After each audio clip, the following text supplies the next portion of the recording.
എന്ത് കിടപ്പാ ചേട്ടായി കിടക്കുന്നത്? കൊച്ചിലെ മഞ്ജുവിനെ ആന കളിപ്പിക്കാൻ കിടക്കുന്ന പോലെ. ആ വന്നല്ലോ.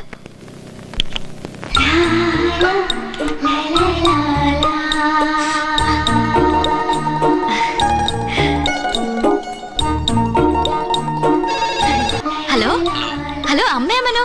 ഹലോ ചേട്ടാ, മനുവാ. ഇതെന്തൊരു കിടപ്പാ, ഗർഭപാത്രത്തിൽ പിള്ളേർ കിടക്കുന്ന പോലെ. ചേട്ടാ, മനു ഇപ്പൊ വിളിക്കും. ഇന്റർവ്യൂവിന് പോകുന്നതിന് മുമ്പേ അവനോട് എന്തെങ്കിലും ഒന്ന് പറഞ്ഞേ. ചേട്ടാ,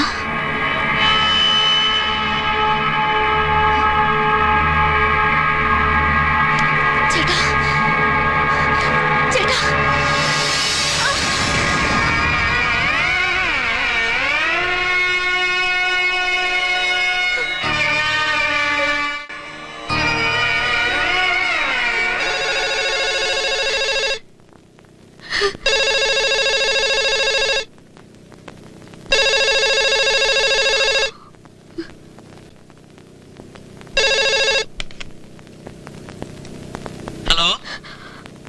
ഹലോ, അമ്മയല്ലേ? രണ്ടു പ്രാവശ്യം വിളിച്ചായിരുന്നു, കട്ടായി പോവാ. എന്തു പറ്റി അമ്മയ്ക്ക്? ശബ്ദം അടഞ്ഞ പോലെ. മഴ നനഞ്ഞോ? ഇല്ല, ഒന്നുമില്ല. അച്ഛനെന്തിയെ? എഴുന്നേറ്റോ? ആ അമ്മേ, വെളുപ്പാങ്കാലത്ത് ഒരു സ്വപ്നം കണ്ടു. അച്ഛൻ എന്റെ അടുത്ത് വന്നിരുന്ന് ഇന്റർവ്യൂവിന് വരാൻ പോകുന്ന ക്വസ്റ്റ്യൻസ് ഒക്കെ ചോദിക്കുന്നു. അപ്പോഴല്ലേ മനസ്സിലായത് ഞാൻ പ്രിപ്പയർ ചെയ്തൊക്കെ മട്ടത്തിലാണ്.